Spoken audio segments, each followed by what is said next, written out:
My name is Aditya Anil Kumar Sharma. मैंने NEET 2020 के लिए बोराज केमिस्ट्री में रिपीटर्स बैच ज्वाइन किया था। मुझे रिपीटर्स बैच बोराज केमिस्ट्री में ज्वाइन करने के लिए मेरे कुछ जो फ्रेंड्स थे जो 2019-18 के टॉपर भी रह चुके हैं, उन्होंने रेफ़र किया था। फिर मैंने जाके बोराज केमिस्ट्री ज्वाइन कर लिया। मुझे फर्स्ट डे मैं जब गया क्लास में, तब सर ने इलेक्ट्रोकेमिस्ट्री के कुछ सॉन्ग्स और कुछ मैजिकल ट्रिक्स सिखाए, जिसने मुझे बहुत अट्रैक्ट किया। मैं उसी टाइम सर का फ़ैन हो गया, क्योंकि मुझे 11th-12th में केमिस्ट्री एक थोड़ा ऑड सब्जेक्ट लगता था, क्योंकि मुझे ज़्यादा इंटरेस्ट नहीं था। पर जब मैंने बोरा केमिस्ट्री ज्वाइन किया तो मुझे आराम से केमिस्ट्री में इंटरेस्ट बढ़ता गया, क्योंकि सर के मैजिकल ट्रिक्स बहुत हेल्प करते हैं और सर के इसी ट्रिक्स के वजह से अच्छा स्कोर भी आने लग गया था मेरा। तो फिर मैंने ये डिसाइड किया कि सर जैसा सिखाएंगे मुझे, मैं वैसा वैसा सीखते जाऊंगा। क्योंकि अगर मैंने ऐसा एक एम रखा होता कि मुझे आता है और सर सिखाएंगे तो भी मैं ऐसा ऐसा ही सीख लूँगा, तो वैसा नहीं चलने वाला था। मैंने फिर से ज़ीरो से स्टार्ट किया और सर से हर एक चीज़ सीख के ली। मुझे 11th-12th में केमिस्ट्री आता था, पर उसमें इंटरेस्ट नहीं था, इसलिए मैंने इंटरेस्ट भी मेरा बोरा सर की वजह से इंटरेस्ट भी बढ़ा और मार्क्स भी अच्छे आने लग गए। मैं एक बात बताना चाहूँगा कि अभी के समय में जो भी कॉम्पिटिटिव एग्ज़ाम देने वाले हैं बच्चे, उन्हें एक मेंटल हेल्थ की ज़रूरत रहती है। सबसे ज़्यादा अभी ज़रूरी है, ये 3 सब्जेक्ट से अलग मेंटल हेल्थ की सबसे ज़्यादा ज़रूरत है। और इसीलिए सर हमें रोज़ मोटिवेट करते हैं और हमें रोज़ कुछ ना कुछ बताते हैं, जिससे हमारी मेंटल हेल्थ ठीक रहे। सर रोज़ हमें एक 10 से 15 मिनट इसके लिए देते हैं कि आप आपकी जो मेंटल हेल्थ है वो कैसे रखनी चाहिए, क्या करना चाहिए। सुबह प्राणायाम करना चाहिए, जैसा भगवान के सामने जाके हाथ जोड़ने चाहिए, उनका कुछ आराधना करनी चाहिए, 10-15 मिनट दिन में उसके लिए देने चाहिए। ये सब हमें सर ने एक एक बात आराम से सिखाते गए। इसलिए हमारा एक तो केमिस्ट्री में भी इंटरेस्ट बढ़ता गया और हमारी मेंटल हेल्थ भी अच्छी रही। हमें सबसे मुश्किल तब रहा जब क्लासेस बंद हो गए, लॉकडाउन शुरू हो गया। अब लॉकडाउन का समय था 5 से 6 महीने और वो बिताने थे, तभी भी सर ने हमारा साथ नहीं छोड़ा। तभी भी सर ने हमें बहुत मेंटल सपोर्ट दिया और तभी भी सर ने ऑनलाइन लेक्चर्स चालू कर दिया हमारे लिए, क्लासेस लिए। सर हमें रोज़ पेपर्स देते थे, अलग अलग मतलब जैसा केमिस्ट्री का पेपर हो या 720 का पेपर हो, फुल सिलेबस, ऐसे अलग अलग पेपर देते गए और हमें लॉकडाउन में भी सर ने बहुत मदद की। मैंने एक बात ही सोची थी कि सर जैसा बोलेंगे मैं वैसा ही चलूँगा। तो मेरा जब भी पेपर होता था तो मैं सर के पास जाके उसको डिस्कस करता था कि अब आगे क्या करना चाहिए। मुझे इतने मार्क्स आए हैं सर, मेरे ये गलतियाँ हुई है और मुझे इतने ही मार्क्स आए हैं, तो मैंने आगे क्या करना चाहिए।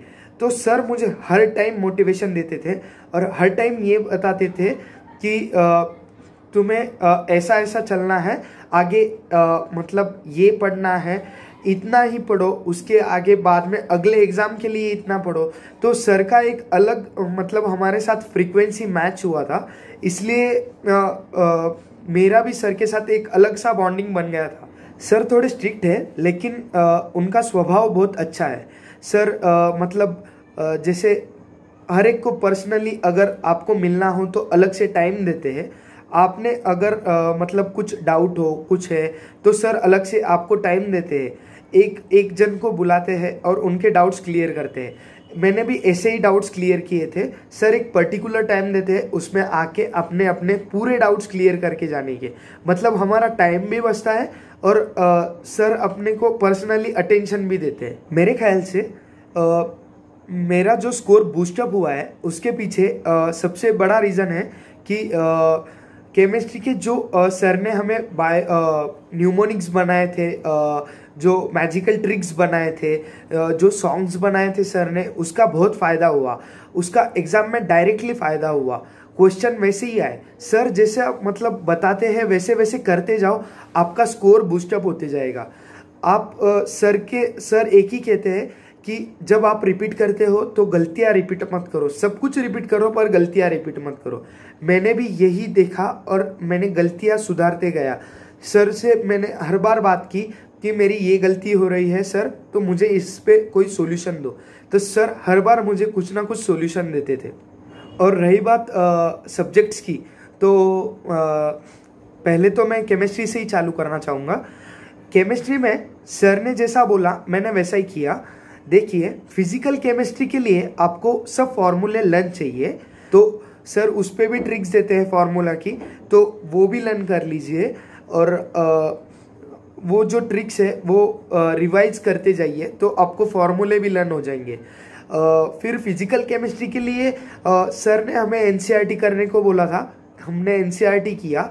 और जो एक बुक होती है, कोई भी जो जनरल बुक होती है, सादी बुक होती है जिसमें सिंपल क्वेश्चंस होते हैं, ऐसी बुक लगाने को बोला था, तो हमने भी सिंपल बुक लगाई।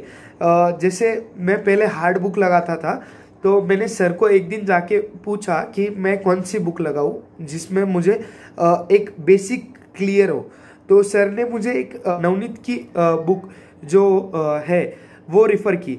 तो मैंने नवनीत की बुक ली और उसमें से सब बेसिक प्रॉब्लम्स सॉल्व किए। सर का यही मानना है कि जितना आप बेस पक्का करोगे उतने ही आपको मतलब जल्दी से जल्दी और ज़्यादा से ज़्यादा क्वेश्चन सॉल्व होंगे। तो आप भी यही एक रखिए कि हमें बेसिक क्लियर करना है। फिर मैंने हायर बुक लगाते गया। जैसा मैंने पहले नवनीत लगाया, फिर आरसी ग्रोवर लगाया, फिर कुछ मॉड्यूल्स थे मेरे पास पिछले साल के वो लगाए, फिर और हायर लेवल पे गया। तो मतलब आप डायरेक्ट हायर लेवल पे जंप मत करिए, सर से एक बात करिए और जो बेसिक बुक है वो लगाइए, फिर हायर के पास जाइए। तो फिजिकल केमिस्ट्री के लिए first formulas and then books. उसके बाद में कुछ थ्योरी भी पढ़नी पड़ती है फिजिकल केमिस्ट्री के लिए, तो वो भी पढ़िए। और उसके बाद मैं कहना चाहूँगा इनऑर्गेनिक के लिए मैं तो कहना चाहूँगा बोरा सर इज बेस्ट। मतलब मैंने तो भी मेरे मतलब एक्सपीरियंस से देखा है कि आज तक मैंने ऐसा इनऑर्गेनिक कभी नहीं सीखा।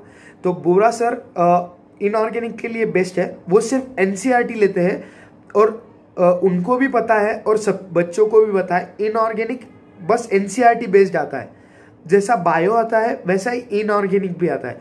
तो इनऑर्गेनिक बेस्ड आप इनऑर्गेनिक को एनसीईआरटी से पूरा एक बार रीड कर लीजिए अच्छे से, फिर सर जैसा सिखाएंगे वैसा आप फॉलो कीजिए। सर के जो ट्रिक्स है वो फॉलो कीजिए, जो एक्सेप्शंस है सर उसको भी ट्रिक्स बनाते हैं तो वो भी फॉलो कीजिए। बहुत अच्छे न्यूमोनिक्स बनाते हैं सर, तो वो फॉलो करेंगे तो आपका इनऑर्गेनिक में हैंड बन जाएगा। और कुछ एमसीक्यू सॉल्व करने पड़ते हैं इनऑर्गेनिक के, पर ऐसा भी मत करिए कि बहुत बाहर के एमसीक्यू आप सॉल्व कर रहे हैं। एक लिमिट में सॉल्व करिए एमसीक्यू, ज़्यादा बहुत करने की ज़रूरत भी नहीं है, पर एक लिमिट रखिए। फिर ऑर्गेनिक के लिए मैं कहना चाहूँगा कि ऑर्गेनिक में सर ने हमको ऐसा पढ़ाया था कि सर ने पहले जीओसी सिखाया, फिर आराम से एक एक चैप्टर लेते गए। सर ने ऐसे कनेक्शंस जोड़े, एक पहाड़ बनाया, उसमें से ही सब कनेक्शंस जुड़ गए, हमारे पूरे ऑर्गेनिक के कनेक्शन जुड़ गए, एक के बाद एक सब कनेक्शंस जुड़ते गए। तो सर ऑर्गेनिक में भी एकदम मस्त हैंड बना देते हैं अपना। ऑर्गेनिक में आपको एनसीईआरटी करनी पड़ेगी। एनसीईआरटी करने के बाद सर जो बोलते हैं जैसा हिमांशु पांडे लगाना पड़ता है। हिमांशु पांडे सीधे इससे सॉल्व करने में कोई ये नहीं है क्योंकि उसमें टाइम भी जाता है। सर ने भी हमें यही कहा था कि आप सीधे ये मत करो, जो आंसर से उस पे से क्वेश्चन बना के फिर ये करो। मतलब आपको लॉजिक भी याद रहेगा और क्वेश्चन भी फास्ट सॉल्व होंगे। तो हिमांशु पांडे या कोई आपको जो बुक सिंपल लगती हो वो बुक सॉल्व करिए, तो आपका एक हैंड बन जाएगा, तो आपको एक समझ आ जाएगा क्वेश्चन कैसे आते हैं। तो फिर जैसा जैसा एग्जाम होती जाएगी वैसा वैसा आपको बराबर आपको मार्क्स आने लग जाएंगे और सब ये हो जाएगा। तो ये केमिस्ट्री का था। और तो मैं ये कहना चाहूँगा कि chemistry is simplest subject and एक स्कोर ज़्यादा आने के लिए जो सबसे किफ़ायती सब्जेक्ट है वो केमिस्ट्री है। इसलिए आप केमिस्ट्री को जितना स्ट्रॉन्ग कर पाएंगे उतना स्ट्रॉन्ग कीजिए। और उसको स्ट्रॉन्ग करने के लिए सिर्फ केमिस्ट्री को ही नहीं, बायो फिजिक्स के लिए भी स्ट्रॉन्ग करने के लिए आपका जितना बेसमेंट स्ट्रॉन्ग होगा उतनी ही आपकी बिल्डिंग भी स्ट्रॉन्ग रहेगी। इसलिए आप जितना स्ट्रॉन्ग कर सकेंगे उतना स्ट्रॉन्ग कीजिए बेसिक, तो आपकी इमारत भी अच्छी बनेगी। फिर मैं कहना चाहूँगा बायो के लिए, बायो के लिए तो एनसीईआरटी बेस्ट बुक है। मतलब उसके अलावा आप कुछ भी ना करें तो भी आपके 89 क्वेश्चन मैं बोलता हूँ सॉल्व हो सकते हैं। 89 क्वेश्चन सॉल्व हो सकते हैं। मैंने भी ये एक्सपीरियंस किया। मैंने 11th-12th में मैंने सबसे बड़ी मेरी एक गलती की कि मैंने एनसीईआरटी को हाथ नहीं लगाया था, ना ही केमिस्ट्री, ना ही बायो, ना ही फिजिक्स। तो मैंने जैसा 12th में मतलब रिपीट में आया तो मैंने सबसे पहले बायो की एनसीईआरटी रीडिंग करना शुरू कर दिया। मुझे समझ में आ गया था कि एनसीईआरटी के बाहर कुछ भी नहीं आता। इसलिए आप भी ये गलती मत कीजिए, एनसीईआरटी से बाहर कुछ भी नहीं आएगा। इनऑर्गेनिक भी सेम आता है और बायो भी सेम आता है, एनसीईआरटी से बाहर नहीं आएगा। एक आध क्वेश्चन पूछ सकते हैं बाहर से, तो उसके लिए ज़्यादा कुछ पढ़ने की गरज नहीं है। वो भी एनसीईआरटी का ही मतलब एक जो अटैचमेंट होता है उससे ही हो जाता है। आप इससे और उसके मतलब और एक गलती है मेरी जो रिपीट में भी मैंने थोड़ी की है कि मैंने एमसीक्यू कम सॉल्व किए बायो के। जनरली बच्चे बायो के एमसीक्यू नहीं सॉल्व करते, ये गलत बात है, सबसे बड़ी गलत बात है। तो आपने एमसीक्यू सॉल्व करना चाहिए, ये मेरा एक सजेशन रहेगा सबको। एनसीईआरटी बार बार पढ़िए, जितनी बार पढ़ सकते हैं, 20 बार 30 बार, जितनी बार। अब 2021 के लिए, नीट 2021 के लिए 6 महीने रह गए, तो मुझे एक एक्सपेक्टेशन है 6 महीने में कम से कम 20 बार तो भी एनसीईआरटी पढ़ी जा सकती है। तो आप 20 बार तो भी ट्राई कीजिए एनसीईआरटी पढ़ने को। जितनी बार आप पढ़ेंगे उतनी बार आपको नए नए कुछ ना कुछ पॉइंट्स मिलेंगे। तो आप मल्टीपल रिवीजन एंड रीडिंग करते रहिए, तो आपको फ़ायदा होगा। फिर मैं कहना चाहूँगा फिजिक्स के लिए, फिजिक्स सिंपलेस्ट सब्जेक्ट है। बच्चे उसको हार्ड बनाते हैं, वो है सिंपल, बच्चे उसको हार्ड बनाते हैं।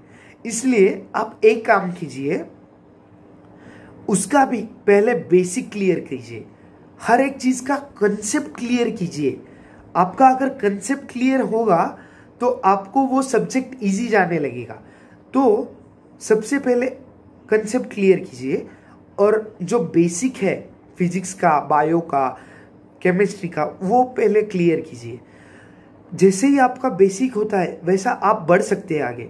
मुझे एक लगता है कि फिजिक्स के लिए बच्चे एच.सी. वर्मा, एररलेस बहुत बड़ी बड़ी किताबें लगाते हैं। जैसे मैंने भी डी.सी. पांडे लगाया था, पर ज़्यादा कुछ फ़ायदा तो नहीं हुआ। पर मुझे एक लगता है कि ये बोरा सर भी कहते हैं, मुझे एक लगता है कि मतलब मार्केट में जितना मतलब एक हल्का बुक मिले फिजिक्स के लिए, जितना मतलब एकदम लोअर लेवल बुक मिले, एकदम बेसिक, वो बुक उठाइए और वो लगाइए पहले। उसका सब आपको आना चाहिए, फिर ही थोड़ा सा हार्ड लेवल पे जाइए। बहुत फिजिक्स हार्ड लेवल पे जाने का ज़रूरत नहीं है। आपको अगर सिलेक्शन करवाना है तो पहले बेसिक और फिर ही हार्ड लेवल पे जाइए। क्योंकि नीट ये नहीं देख रहा है कि आपको कितना नॉलेज है, बहुत सारा नॉलेज आप इकट्ठा कर रहे हो, आपको बेसिक नॉलेज कितना है वो देख रहा है नीट अभी। तो आप पहले बेसिक लेवल की बुक लगाइए, फिर हार्ड लेवल भी लगा सकते हो। फिर एक मैं बात कहना चाहूँगा कि सबसे इफ़ेक्टिव जो रहता है वो पेपर्स रहते हैं। हर एक क्लासेस के पेपर दीजिए, तीनों सब्जेक्ट के पेपर दीजिए।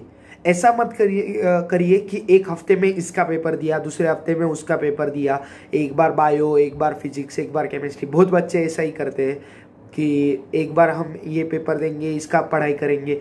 पढ़ाई कभी नहीं होती है। आखिरी दिन पढ़ाई करके दूसरे दिन पेपर देने में कुछ मतलब नहीं है। आप आखिरी दिन मत पढ़िए।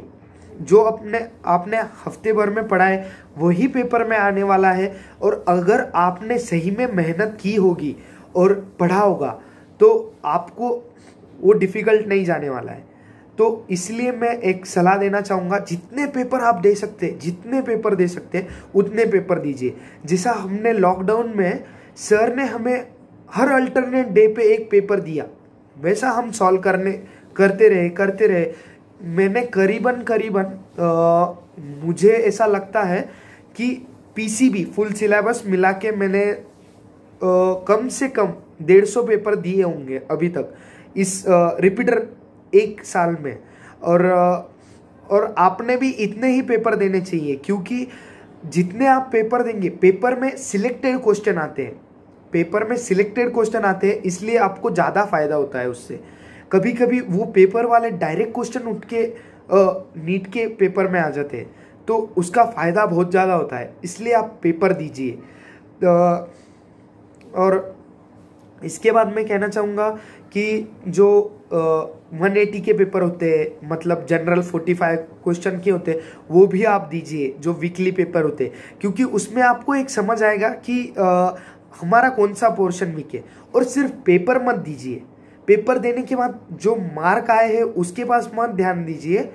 जितने कम हुए मार्क, मतलब अगर आपको 180 में से 150 मार्क्स आते हैं और आपके 30 मार्क्स जा रहे हैं, तो ये मत देखिए कि मुझे 150 मार्क्स आ रहे हैं। वो 30 मार्क्स मेरे कहाँ पे गए हैं वो एक बार ऑब्जर्व करिए। और अगर आपको वो क्वेश्चंस नहीं जम रहे हैं तो सर के पास जाके डिस्कस करिए। सर किस लिए होते हैं? हमारे सब क्वेश्चन सॉल्व करने के लिए, हमारे डाउट सॉल्व करने के लिए, हमें नॉलेज देने के लिए होते हैं। बच्चे ऐसा सोचते हैं कि ये सर स्ट्रिक्ट है, वो सर स्ट्रिक्ट है, इनके पास कैसा जाए, ये तो सर बोल देंगे ये कैसा डाउट लाया है। मतलब अब एक आधा सिंपल डाउट लेके चले गए लिविंग वर्ल्ड का, तो सर बोलेंगे कैसा डाउट। किसी को कुछ भी बोलने दीजिए, आप अपना डाउट क्लियर होना चाहिए, इतना ही याद रखिए। तो मेरा एक सजेशन रहेगा, doubts, paper, concept and basic clearance, इतना भी आपने कर लिया तो आपका नीट में सिलेक्शन हो जाएगा। और मैं अगले साल के बच्चों को ऑल द बेस्ट कहना चाहूँगा। और मुझे यहाँ पे बोलने के मतलब चांस दिया, इसलिए बोरा सर को बहुत बहुत थैंक यू कहना चाहूँगा। Thank you Bora sir.